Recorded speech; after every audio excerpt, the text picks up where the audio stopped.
This is Money Moves on VSiN, the sports betting network.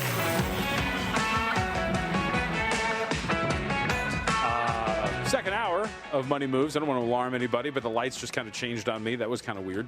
But they're back, so that's fine. I don't want to worry our producer. I'm Jonathan Von Tobel, by the way, filling in for Stormy Bonatoni. I'm going to live. Everything's okay. Jemison Tyone not doing so well, though. Houston Astros up 1-0 solo shot from Jose Altuve, the 26th home run allowed from Tyone this season. The homer issues continue. We hit on those in the breakdown, and we're banking on those to continue, so we'll see if that's the case. Laid the 1.5, then subsequently gave up a double. So 1-0 count right now for Trammell and a guy on second with one out. We'll see if the Astros can continue to do damage, part of 3 games in Major League Baseball that are currently going on right now. But as we headed out, we called it nut-cutting time at the PGA Tour because this is it. We're going to get this thing whittled down to, I believe, 70. John Haslbauer's with us. Lineups, Preferred Lines podcast at PGA Tout. Nice enough to give us a couple of minutes here today. Is that a fair way to put the Wyndham Championship? It is time to nut up or shut up for some of these guys. That's exactly it. Yeah, a lot of guys have backed themselves into a corner. Not up or shut up. As you said, it's the last week. It's the last chance. It is the last event of the regular season before the playoffs start, and only the top 70 make it this year. In last year, they converted it to top 70. Before that, it was usually 120. So it really is the best of the best who make it to the playoffs, and a lot of guys have a lot to play for. Yeah, it was actually kind of fascinating because I was reading an article from Golf Week about, I think it was Adam Schreiber, who I guess he was getting like last-minute calls from guys to like fix the swing this week because they're just so desperate to kind of get in here. So it gives a sense of what this is looking like. So let me ask you this before we get to the field and some of your plays. So how does this manifest in the sense of, sometimes at the end of seasons when teams need to win, you pull out all the stops, whatever cliche you want to use, will guys try to carry a bunker when they usually can't? Will they get more aggressive in how they're trying to play things? If this is now initially, hey, man, I've got to do this, finish this certain way so I can move on. How does this now manifest for some of these guys? Will these dudes get more aggressive?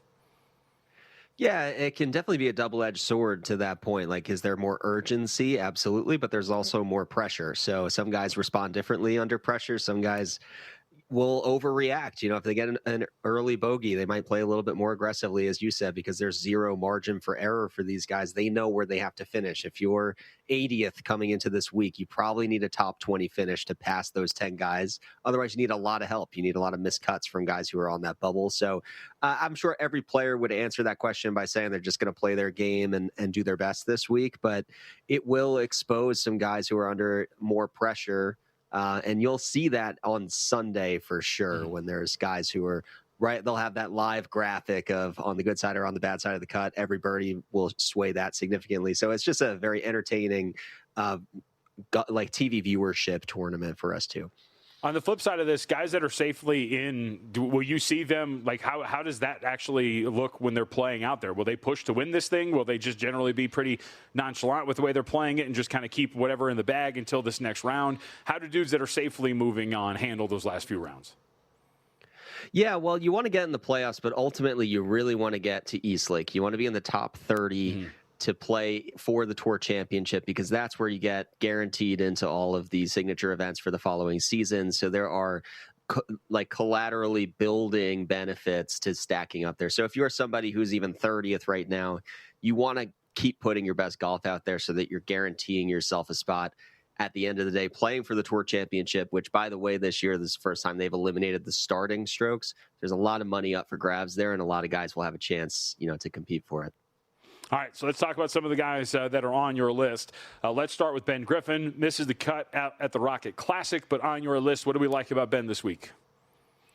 Yeah, I love Ben Griffin. He's got excellent course history here. He's a Carolina guy. Grew up in Chapel Hill, went to University of North Carolina right there, which is, less than an hour's drive from Greensboro where they're playing this year. He's finished top 15 in 3 of his first 4 starts here. And this is the type of course that you see a lot of that sticky course history. Guys who play well before tend to be able to repeat that because it's such a specific question being asked on this golf course, which is, can you drive it accurately? Can you stick your wedges close from inside 150? And are you a skilled putter who can manage these very nuanced and challenging to read Donald Ross greens?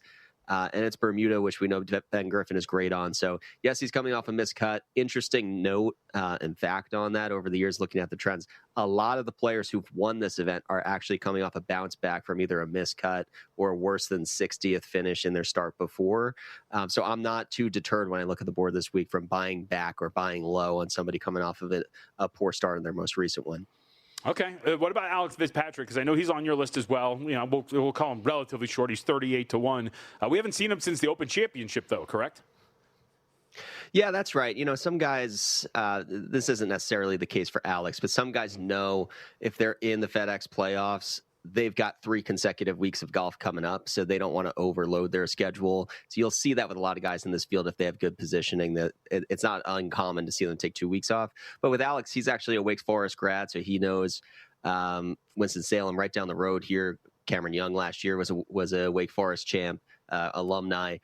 Webb Simpson, also a Wake Forest guy. So these Wake Forest guys tend to play well since it's so familiar in this neck of the woods. He's an accuracy guy, a specialist, doesn't hit the ball very far, but a great iron player, good putter, and accurate driver. That's what you want this week. So you got a couple of long shot, middle of the board plays. We'll call them in that range of 60-1. By the way, John Haslbauer with us, Lineups and Preferred Lines podcast at PGA Tout, following him up on X. So from Brian Harman to Ryo Hisatsune, walk us through those two and what we like about them. Yeah, I think in general, the way that I approach golf betting is I put the same amount of risk in to pay out the same reward out. Some weeks that's going to be betting a single bet on the favorite at, let's say, 8-1. You could do that with Cameron Young in this week if you so choose and just ride with him. But weeks like these, I just see a lot more ways in for the field to compete. And so I've built a little bit of a longer card with more exposure to some of these mid-tier, like 70-1 guys like Brian Harman, like Hisatsune. Really the through line with all these guys that I'm betting as quote-unquote long shots is their comp course history. How well do they play on other short courses, positional ones that you don't need the distance, but you really need that emphasis on accuracy. 2 guys, obviously Brian Harman winning the Open. That was on a shorter venue. He's not a distance guy, but he really makes his hay with his accuracy. And Hisatsune is not too different. An accurate guy, not super long, but striking it really well. Great tee to green play coming into this week. So I'm curious, and the reason why I kind of wanted to stop there with your outrights is because you do have some crossover with your first-round leaders and your outright winners for the tournaments. So how do you decipher guys that you want to use for a first-round leader ticket as well as your outrights? Because you do have a couple of guys that you've got both on. Yeah, when I approach the first-round leaderboard, I think there's more volatility there. So I'm never one to bet a top 5 or 10 favorite. I don't think the value is really there. So I tend to spread my exposure to really that like 60 to 100-1 range in most weeks. I'm always going to bet Aaron Rai. That's my guy every week, first-round leader. Whenever he's playing, I'm always betting him. He comes out to a hot start. It's just fun to have a consistent guy there. But, you've pulled up my card here. So Michael Kim, Alex Smalley, Grillo, and McCarthy, all guys who can get a hot putter. I think that's really what you need for first round leader on a Donald Ross course. Are you a skilled putter? Can you catch fire and string along 5 or 6 in a row like that? So the through line there is definitely putting skill. So you got Grillo outright. You've got him first round leader. You also have a matchup over Nick Taylor. So I would assume that these are all pretty pro Grillo, a pro Grillo tournament. Not so much anti Nick Taylor, or maybe there's some of that in that matchup play. Yeah, a little more pro Grillo. I think we talk about President's Cup. If you don't make the playoffs, which Grillo's right now on the wrong side looking in, I believe he's 80th. So he's got a lot to play for just to make the playoffs. He's also got a lot to play for to get a look from the international team captain to get a spot on that President's Cup team. If I were the captain, I would pick him. I think he's playing really well. He's got 5 straight top 30s leading in. He's peaking at the right time, and the putter's turning around for him. But a lot of motivation for him. You hope that that's motivating and not too much pressure for him. On the opposite side, on that matchup with Nick Taylor, it's been all putter for him. The tee to green game has not looked sharp for a while now. He's really the finishes that he's posted are all on the backs of his putter. And you do need to be pretty sharp from tee to green to get those scoring opportunities at Sedgefield, because the rough here in that Bermuda is super penal for the misses. So for some of these bets, I always like to listen to you guys about your process. I'm not a big golf bettor. I'll throw a couple outrights in and that's it. So for somebody like you, kind of similar to what we talked about with the first round leaders, what's the process in differentiating between a guy that you want to play for like a top 20 or a top 30? Is it just based on what your projections are and you see a lot of value in there? Or is there something else you see when you're trying to add as well to guys who are going to be not only first round leaders, but top 20 and top 10 plays? Yeah, it definitely varies by the player, by the tournament. For this week in particular, I really like Ben Griffin. Didn't like his top 20 odds. They're, close to even money, but I really like him to contend this week. So a top 10 there, I think, makes sense. If this was a limited field, I'd probably bet more top 10s because I see more value there. in a short field, but typically I'm looking for guys in the top 20 market. Ben Coles, as an example here, great player on paper, absolutely perfect fit for this course, accuracy specialist, but he's shown some trouble closing on Sunday. So this acts as a little bit of an insurance on some of the outright bets. If he's not going to close the deal, I still think he's going to play well, even if he can't necessarily handle the pressure on Sunday. Follow him up on Twitter at PGA Tout. Wyndham Championship coming up this weekend. All the plays up there. You watch up at vsin.com. We appreciate it, John. Thank you very much. John to John, good luck. Absolutely. Yeah. Thank you for having me.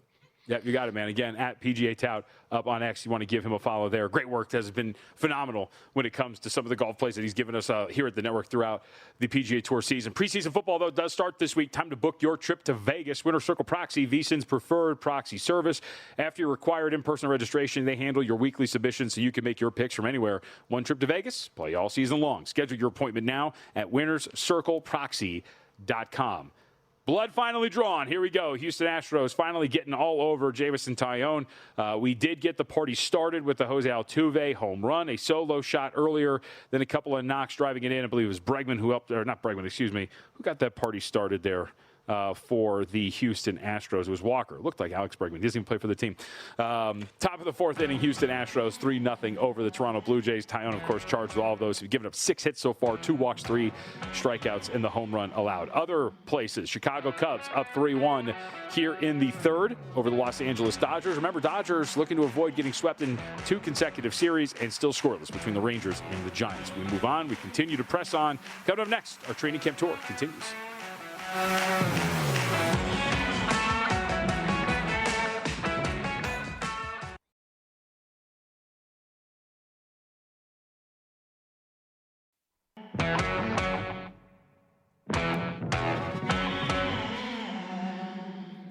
You're watching Money Moves here on VSiN, the Sports Betting Network.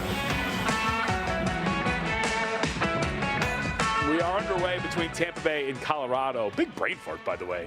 I just saw a white dude, and I was like, Alex Bregman, Astros. Like, he does not play for the Houston Astros.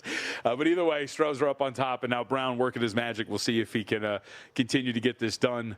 Somewhat efficient so far. Top of the fourth, 51 pitches in, 1-2 count right now. Scoreless. The Blue Jays are scoreless in that one. Astros are up 3.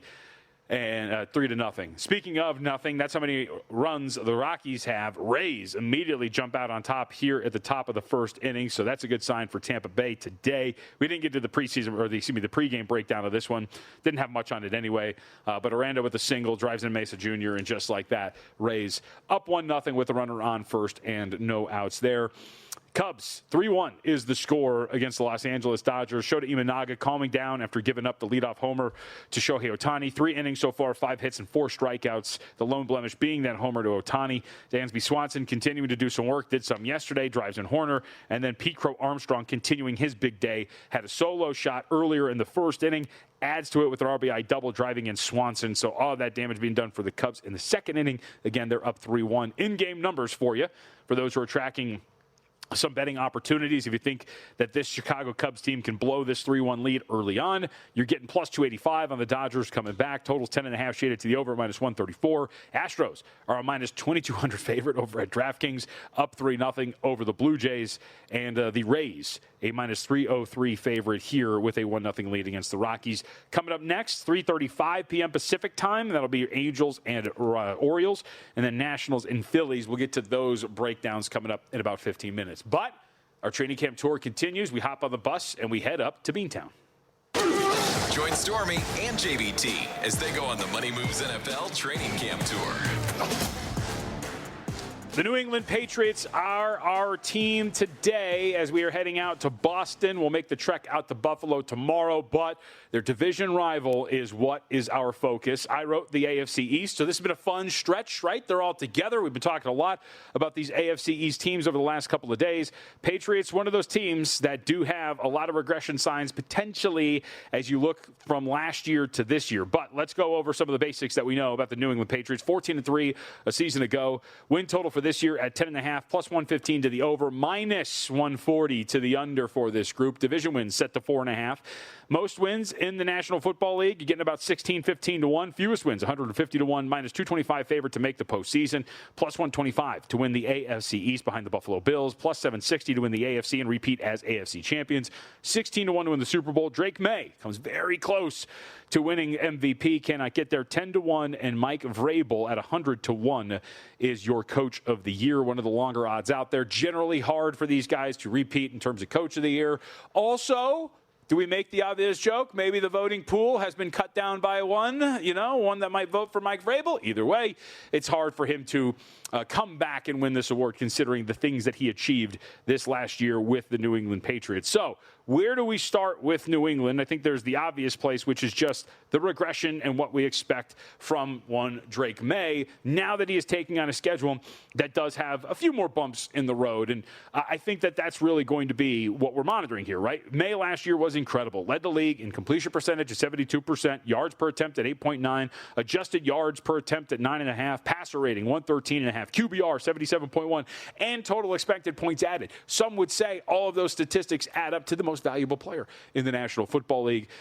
Despite that, though, and finishing second in the MVP, we have our questions about May because of the level of competition that they're facing this year. He deserves credit for handling the schedule that was handed to him and handling it with relative ease for the most part. The Patriots didn't really slip up in any way, shape, or form against one of the easier schedules in NFL history. However, the Patriots finished just two teams which finished better than 14th in opponent and expected points added per play in the regular season.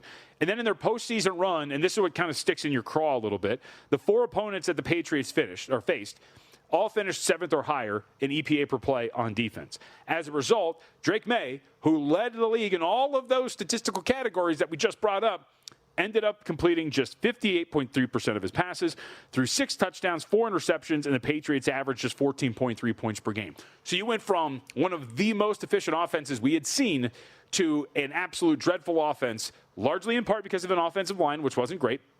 Will Campbell's tiny arms got made fun of a lot, but it's not all of his fault. And Drake May regressed to an extent, and they faced really good defensive opponents on the way to the Super Bowl, and then, of course, leading to the loss to the Seattle Seahawks.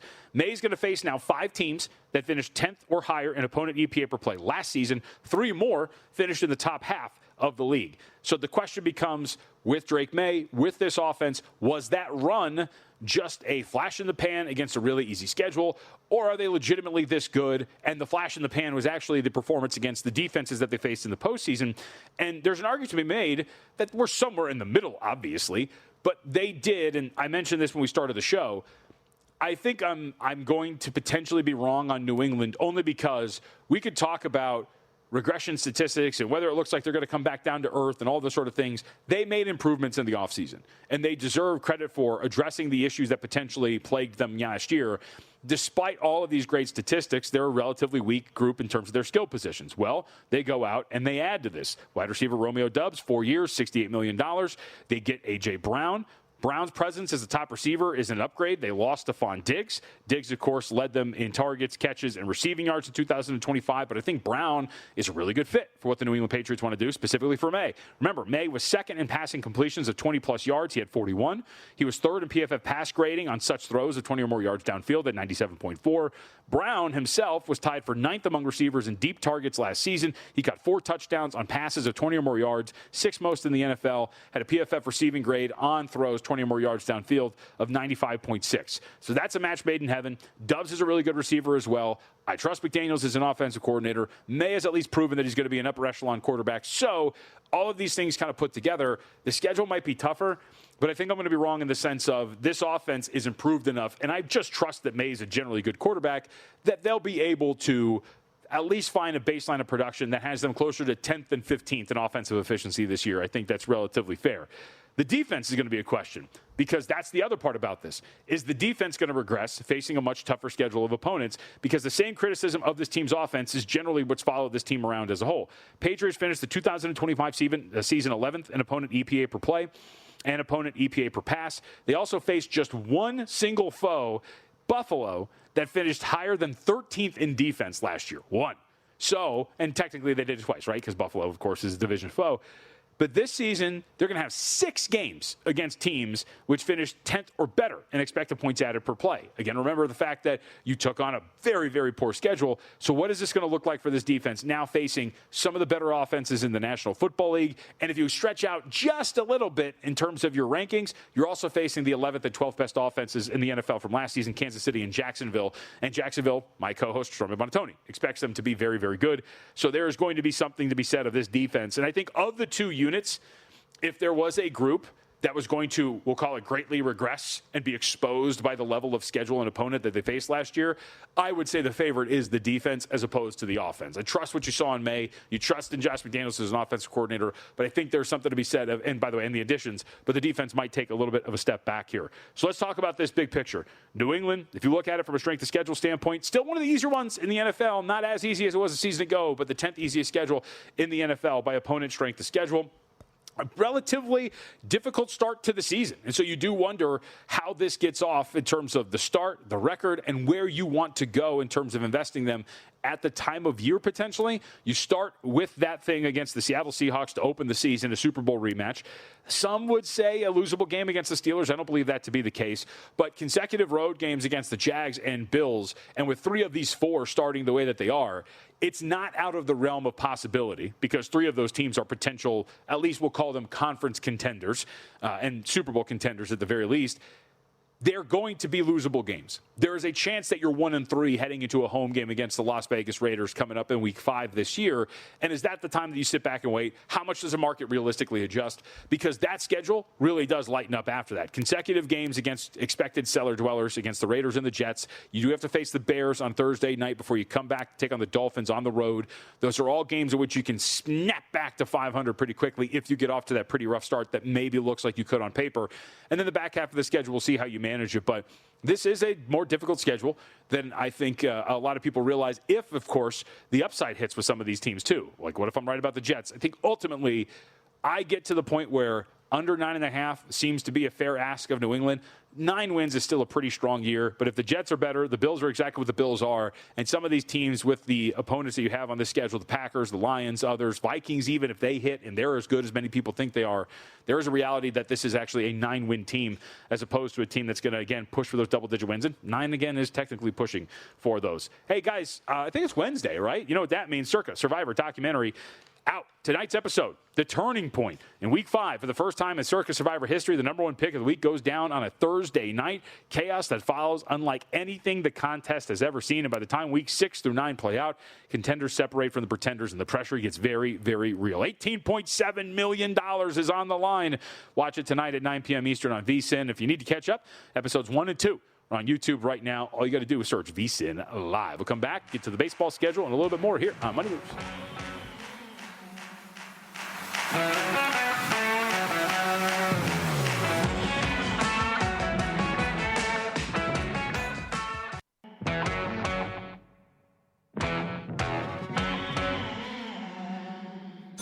You're watching Money Moves here on VSiN, the Sports Betting Network. A few score updates for you. Rays tack on 1 more, so they're up 2-0. Bottom of the first inning, though, so the Colorado Rockies trying to get back into this thing. We'll keep you abreast of all these scores as we go on. We only got 30 more minutes left. Mitch and Paul will take you the rest of the way. But right now, Rays, $3 favorite over at DraftKings with that 2-0 lead in the bottom of the first inning. Total 11.5 shaded to the over there at -131. Rangers now finally pouring it on a bit here. This was going to be the question. We had talked about this start for the San Francisco Giants in the sense of a couple of things, but Whisenhunt and his issues had been a largely command. And what was that going to look like as it continued to be a problem? Well, he's got 2 walks already through 2 2/3, has now given up 3 earned runs, struck out 4, but Rangers are starting to do some damage. Now all eyes will be on Bradford. First start back, at least in the major league level for Bradford after the Tommy John.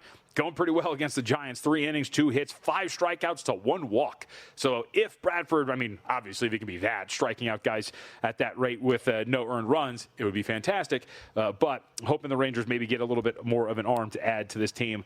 They have been flailing, to say the least, and we would like them to win that division, but it looks like the Houston Astros, who have chased Jameson Taillon already, they are up in that game 3-0 as well. We are in the bottom of the fifth inning. Altuve up to bat, 2 for 2 for the day, including a solo shot that got the scoring started there.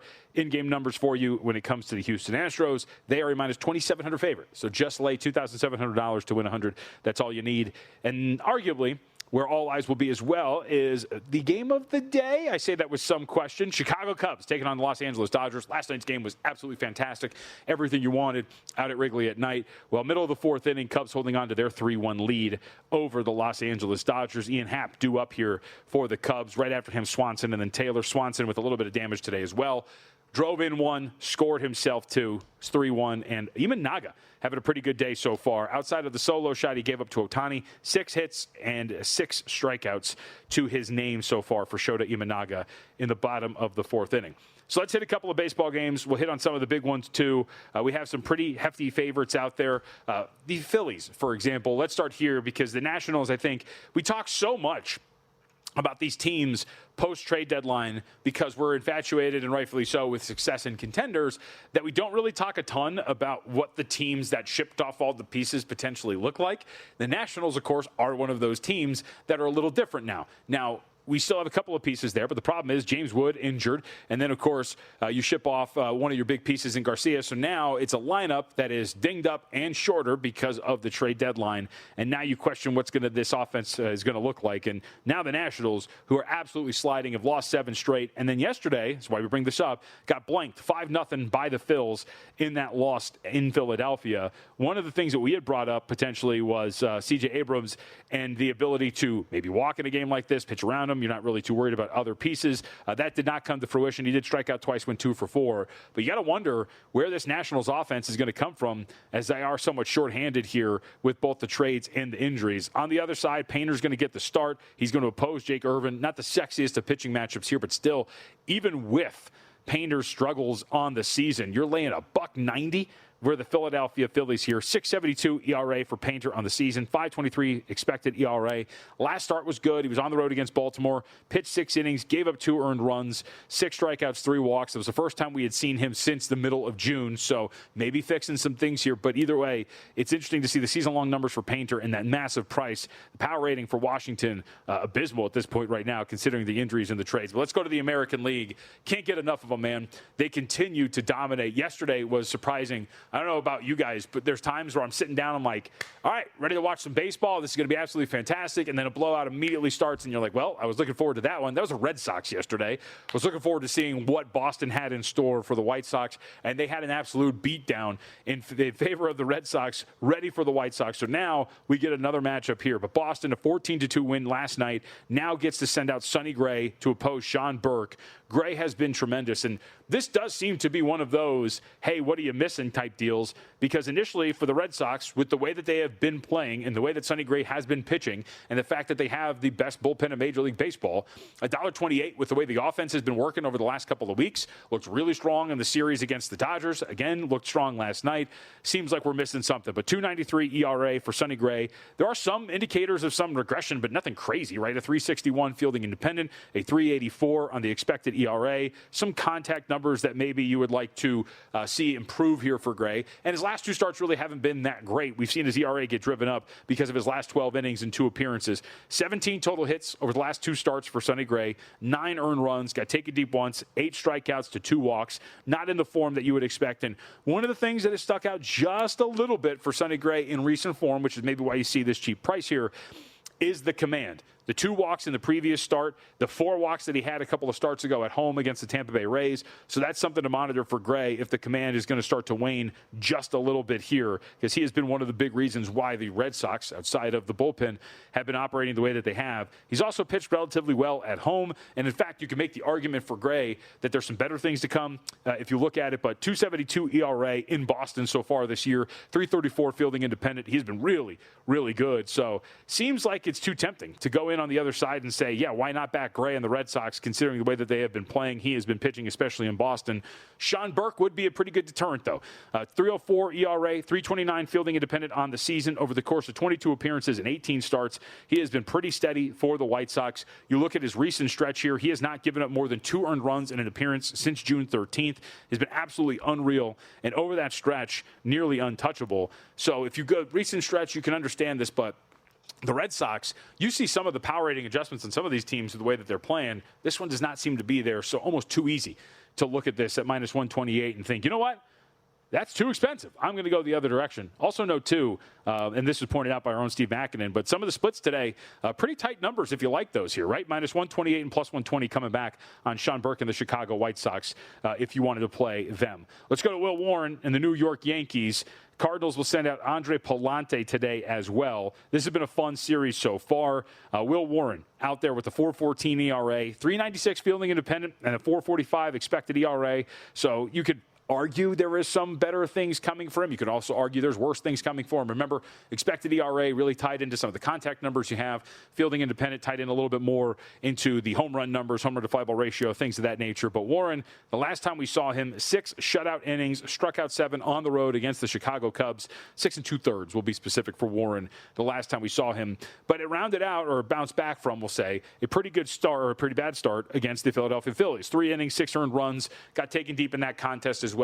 Warren, like many pitchers, prone to some blow-ups, but he's had a couple in recent stretches here against the Rays a couple of weeks ago, probably about a month ago now at this point, had given up 6 earned runs. So we know that Warren can, at least at times, put forth some pretty poor efforts against the St. Louis Cardinals. Maybe he's going to have a little bit of a better fate here. At home so far this year, it has gone pretty well for him. 3.75 ERA. If you look at the advanced numbers, too, a 3.45 fielding independent. XFIP's at 2.78 in the Bronx for Warren. So he has handled himself pretty well here. Yankees are a $1.53 favorite against the Cardinals. I'm not the biggest Palante guy, but he has proven to be a really solid starter for the Cardinals. So trying to reach out and catch a falling knife has failed, and his numbers have really evened out. Really what you see, what you get. 3.72 ERA, 3.73 expected, and 3.75 FIP. Pretty much everything across the board rock solid. Has not given up more than 3 earned runs in his last 3 starts, and stretch it out a little bit more, 4 out of his last 5. Has had a couple of blow-ups here and there, but Palante's been really steady, and I've been somewhat surprised by that as somebody hit the early portion of the season. Thought there were some signs that maybe you could really play against him, and he's been even better on the road. So this is going to be pretty interesting. He does have a big discrepancy in his numbers away from home, but a 2.66 ERA and 44 innings pitched for Palante so far this year might be worth looking at and playing on potentially. And then let's go to the pathetic, sad bowl, only because I am pretty fascinated situationally about this. We have Reed Detmers getting the start for the Angels today. He opposes Trevor Rogers. I mean, do you make the narrative emotional case of Reed Detmers being viewed as a potentially untouchable piece, and thus this Angels squad really believes in him and he's going to go out there and give his best stuff? Or is he upset because he is stuck rotting away with the Anaheim Angels and now on the road against an even sadder Baltimore Orioles team that seems to have given up on the season? Either way, Detmers has been absolutely tremendous. His last 3 starts, he has pitched at least 5 innings in all 3. In totality, 16 and a third innings of work. He's given up a grand total of 3 earned runs over that stretch and has struck out 22. Detmers has been every bit of the pristine candidate you expect him to be. And I think if you're accounting for recent form, I think Detmers is definitely a guy potentially worth playing on. Even if you want to lurk on an earned runs under for Detmers, I think that might be worth looking at here. And on the other side, you do get Rogers. Pretty interesting pitching matchup overall between these two. But I will say, for Trevor Rogers, coming into this year, thought really strong things. Probably a little unlucky, but for the most part, nothing really worth grabbing onto. 4.27 ERA, 3.56 fielding independent. I think Detmers is the guy that you want to back here, and you wonder if Rogers is just going to bounce back after a pretty average outing. Went on the road last time out against the Detroit Tigers, gave up 4 earned runs over the course of 6 innings. Snapped a stretch, though, where he had looked like last year's Trevor Rogers, which he had allowed 2 earned runs or fewer in about 7 consecutive outings. So we'll keep an eye on those ones, but we'll also update what's going on here. But baseball does seem to be pretty strong at this point. Football season's here, though, right? Like, we're distracted. We want football. That's all we want. And make sure that when football season is here, you use the Sharp Plays. Go to sharpplays.com. No steam chasing, no stale trends, no recycled plays. Sharp Plays gets their record audited daily, even by the haters. So check it out. Follow the Sharp Money at sharpplays.com. We'll wrap it up. Take a look back at Week 0 and a little bit more and some breaking news in the National Football League, the world of sports, before he heads out of here.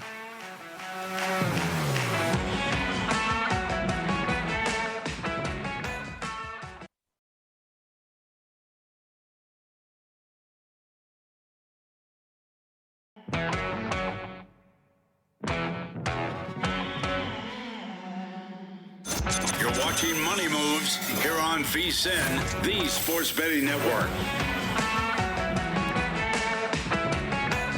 All right, we might be cooked here, folks. 3-3 tie. Hunter Brown has decided to give up 3 runs to allow the Blue Jays to tie the game at the top of the 6th inning. Dead to me forever. I may or may not have used a keeper selection in our draft this year in our fantasy baseball league. I say our, like any of you know what I'm talking about. But either way, Hunter Brown somewhat disappointing today. And for the season as well, one would argue. I have a lot of debates to be made about whether or not I will keep him for a second consecutive year. I probably will. My team is awful. So I'm not right about everything. But I'm right about some things. And if you got our college football betting guide, which you should, by the way, go to vsin.com/subscribe. We have lots of different ways that you can get stuff. You can check out the introductory offer for $9.99 because the college football betting guide is part of a VSiN Pro subscription. So you should check it out. Check out what we do. I always like to say it involves that subscription, everything we do. So if you stick around for a couple of months, guess what? You get the start of football season, but you also get the start of basketball season, both college and pro. You get the start of hockey. You get bowl season, everything in between. Just check it out. Go to vsin.com/subscribe. But I invoke our college football betting guide because I wrote 2 conferences, the SEC and the Mountain West. And one thing that I don't think I've been shouting it from the rooftops, but I have been consistent and somewhat loud, and I am a consistent and loud individual in general in life, is that I'm not really buying what's going on with New Mexico. Now, New Mexico is a team that is favored in some spots or tied for the odds, or in terms of odds, to be the favorite to win the Mountain West. Some spots are kind of evening out. They're the second choice behind UNLV. But one of the things that I have pointed out both in the Mountain West preview and to the people who will listen to me, and I was on with Tim Murray earlier today and brought this up again, it was the first burning question I had for the Lobos. Is the quarterback position actually settled? Jack Lane back after leading the Lobos to 9 wins in a bowl berth.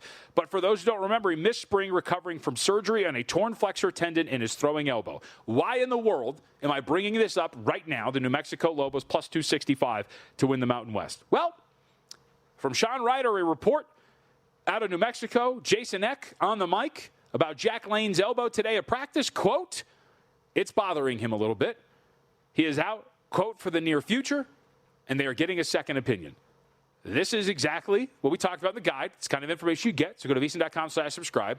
It's also why I think New Mexico is a little bit more frail in the Mountain West as a whole, and why even as we look at the conference, Hawaii, they have a significant injury at wide receiver. Air Force, I think, is also very much worth playing. But this conference as a whole, I think, if you're watching to vsin.com, any of those 5 teams in that left column, I would not put them in that order. I would have North Dakota State behind Hawaii and Air Force. But the whole point still stands that if any one of those 5 teams wins this freaking conference, I would not be stunned at all.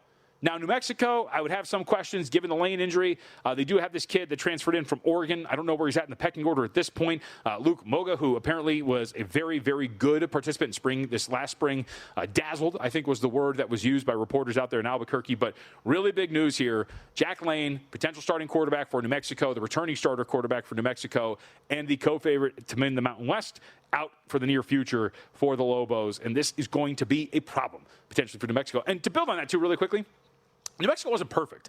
They're actually a pretty poor defensive team last year. And again, they were 3-3 straight up, 1-5 against the spread as a favorite last year. They didn't even handle the role of favorite very well. So this is pretty big news for the Lobos. We'll see what ultimately comes of it. But starting quarterback for New Mexico, Jack Lane, out in the foreseeable future, dealing with an elbow issue that ties back to an injury that he suffered right before their bowl game last year. All right.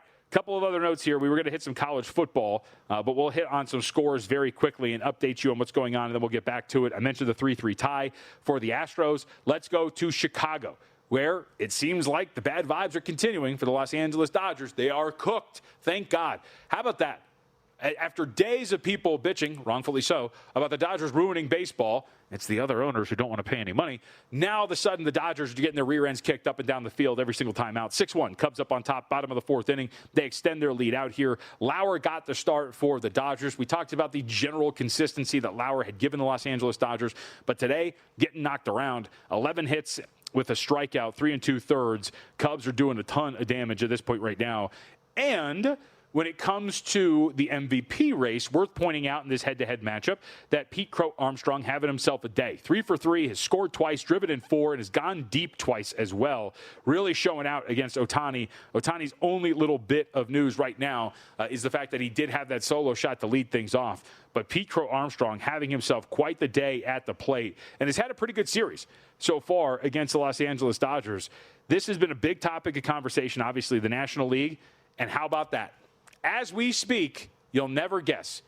Pete Crow Armstrong is now your odds-on favorite to win the National League MVP at -130. We brought this up with Mike Palm the other day when he was with us on Friday, and we'll talk about this again on Friday. I think it was Mitch. We'll have to ask Mitch when he walks in here right now. Or Luke, maybe you can confirm if you can text me if you're back there. I think Mitch added Ohtani to win MVP within the last week or so. And my thing was, I don't think it's dumb to add Ohtani. What did we tell Mike? I said, you should probably just wait because at some point, given the way these odds work, PCA is going to be the odds-on favorite at some point. Well, we have reached that day. So PCA is now a -130 favorite over at FanDuel. Ohtani +105. Schwarber's 125-1. Abrams 125-1. Mizorowski's 125-1. So we're at a 2-horse race, but not surprised to see Pete Crow Armstrong get to this $130 favorite. The question now becomes, how much of a favorite will he become over the next couple of weeks? The market likes to freak out, especially when it comes to head-to-head performances.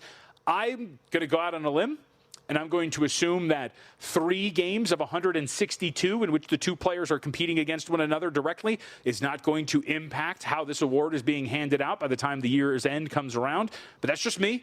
I could be a crazy man for thinking that that's not that big of a deal. But big news is Pete Crow Armstrong now a $1.30 favorite as the Dodgers continue to flounder and potentially on their way to a 6th consecutive loss. Other games that are underway, Texas up 4-0, bottom of the 4th inning, runners on 1st and 2nd against the San Francisco Giants, and Tampa Bay holding on to their 2-0 lead end of the 2nd inning against the Colorado Rockies. Tomorrow here on Money Moves, Stormy's going to be back. We'll get her thoughts on what she learned at her little college football conference. I shouldn't call it little. It's like ESPN, and it's a big deal. So sounds pretty insulting, but I don't mean it to be like that. So we'll find out what her cute little college football conference gave her in terms of information, because I do think that there's probably some things we can glean from that. I think one of the things she hit on was some of the rule changes and emphasis in rules. Maybe we can get something from her that's going to be beneficial from a betting standpoint. But we were talking week 0 earlier today and some of the line moves that we saw in these week 0 matchups, because week 0 is around the corner, man. Like, we are very close to this thing getting started. Mentioned the ramifications of the UNLV and Memphis matchup, the fact that the Rebels are getting bet in that week 0 game, pretty big deal there. I cannot let go of the concept of UNLV potentially being one of the more overrated teams heading into this season. But now all of a sudden, maybe your schedule gets a little bit easier considering what's going on at quarterback for the New Mexico Lobos. The other things that are going on, of course, the Dublin game, TCU, the Horned Frogs open up a 6.5-point favorite, total of 49. But let's get to a couple of these. First off, let's talk about Hawaii on the road against Stanford. I talked about this with Tim momentarily on the College Football Betting Podcast. Obviously, I'm very high on this Hawaii team. The loss of Pofele Ashlock at wide receiver is a pretty big deal. But I am extremely tempted to look at Hawaii catching 4 on the road against Stanford. But I will say this, and this is where I think that I am at my weakest when it comes to college football. And Tim actually kind of brought this up without knowing he brought it up during the podcast today, which is I brought up a letdown spot. I can't remember who it was for, but there was like a situational scheduling spot that I had brought up. And Tim's really big, really good on scheduling spots, right? The letdowns, the look-aheads, all those sort of things. And Hawaii is in a big revenge spot, or a negative one, against Stanford. Stanford, of course, goes out to the island last year. It's the game in which Mike Alejado gets hurt, but they end up winning the game. Hawaii does. And so now you're on the road catching 4. I think that there's not much of a difference between these two, but Tim brought up a really great point. Lines of scrimmage, when you get these differences in the conferences, that makes a pretty big difference, and Stanford's going to be a lot bigger, stronger, potentially along the lines of scrimmage. Your first game that you're playing here without Ashlock, I'm going to be really curious to see where the market moves on this. 4 is the predominant number, total of 50.5. If you give me like 4.5, I feel like I'm in. I like this Hawaii team a lot, but I might have to stick to my guns and just hold out and wait for conference play to start playing a little bit more on this Hawaii group, and think that maybe with the loss at wide receiver that you get off to a little bit of a rougher start. But Stanford holding strong as a 4-point favorite for that week 0 matchup against Hawaii. Florida State, a 31-point favorite with a total of 52.5 against New Mexico State. Not many wins potentially on the docket for Florida State, so maybe a bloodletting of sorts for a Seminoles group that's not going to find that many. New Mexico State, I got to tell you, former UNLV coach, by the way, Tony Sanchez out there, looks like an absolute nightmare. Coaching staff changes late into the offseason, just recently as well along the staff. Seems like it's kind of a absolute clown show out there in terms of the way that it's being run. Not a massive surprise from what you know. But either way, it doesn't seem like that is – there's a lot of tumult, we'll say, for the Aggies coaching staff at this point right now and some other parts of the program. Maybe not the best. Already up against it from a talent standpoint, but catching 31.5 – I think it'll be Florida State or nothing in that one. And then, of course, North Dakota State, the Bison is 7.5-point favorite at the Open, total of 48.5 against Jacksonville State. We'll get to more of these Week 0 matchups as we continue, but wanted to take our first look there. All right, with that, we are all done. Coming up next, it is a Follow the Money. I'm sure they'll react to the news that Shohei Ohtani is now a plus 105 dog in the race for National League MVP. Keep you updated on all the games going on during the show as well. Stormy will be back tomorrow. Until then, read the college football betting guide. It's up at vsin.com/subscribe. Well worth the price. Go check it out now, vsin.com, and we'll see you tomorrow here on Money Moves.